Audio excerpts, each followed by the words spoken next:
Hi, I'm Felix. And I'm Bev.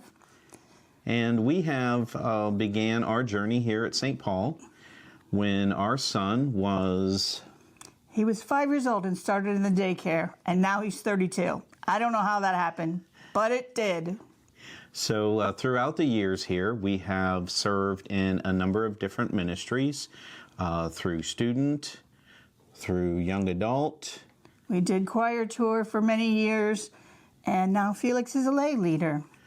And we also enjoy small groups on a weekly basis. As we said, our son started here, our daughter continues to go here, and now our granddaughter is part of the Treehouse Ministry. The investment that we have here in our faith and our spiritual walk is an investment with eternal reward. Most folks invest in their financial position for retirement, but investing in your family and your faith will pay much larger dividends in the end. We continue to give regularly on a weekly basis, as that is part of our calling to do so in support of the mission to spread God's word throughout the world. And it starts here in our local church and in our community. I hope that, you should have received one of these in the mail, but we have them laying around. I hope that you'll take the time to pick one of these up. It's our impact report for 2025 that gives you just an idea of some of the many ministries that go on here at St. Paul and that you are a part of and that your contributions help make possible.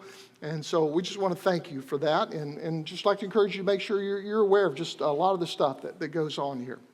So we started during this time of our stewardship campaign to have a stewardship moment just to talk a little bit, give you a little more information about what's going on in our church. So this Sunday we only have one slide. Ask if you put that up there. And this is to show you the 68% that, and this is, it says year to date, but it's to the end of October. So actually this doesn't include November or December, which are traditionally really strong months for giving in our church. But you see the amount of money that's given, 68% that comes in that are just gifts, that people just give to the church, either through their designated offering or undesignated. And then you see over in the circle of the 25% online giving and operating income that comes in. A lot of folks give online, and it's easy to do.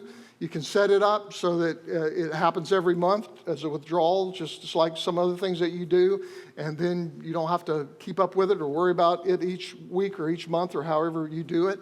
And so we encourage folks, if that's something that's available to you that you might want to try, the online giving is something that's very helpful. And then the green part is designated giving.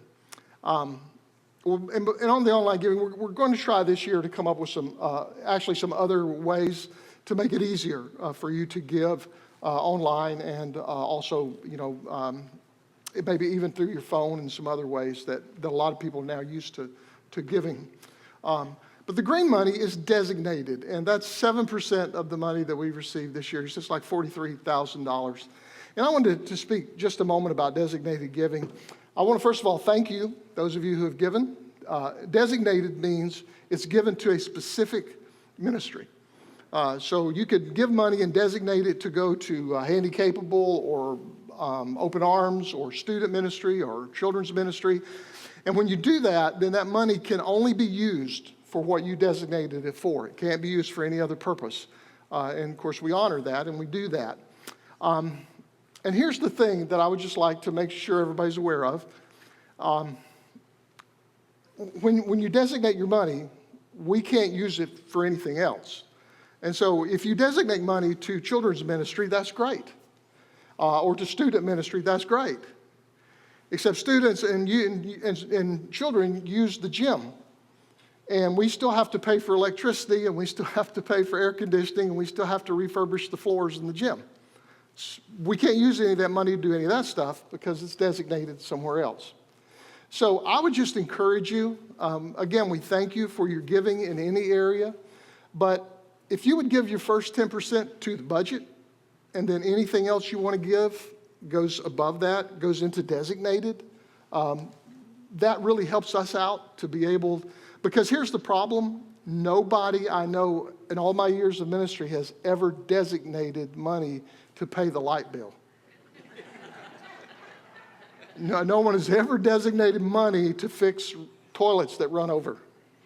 But we still have to do those things. We still have to pay for those things. So it's very helpful if money goes to the budget, and then if we want to give over that, then give to your favorite ministry, whatever it is that you would like to designate to. That's wonderful, because that helps them as well. But you see the dilemma. If we've got ministries with money sitting in bank accounts and we have to draw from reserves to pay the electricity. So it helps when the money goes to the budget instead of designated. So that's what I wanted to share with you today, just about how that works and what that looks like, in the real world of doing church finances.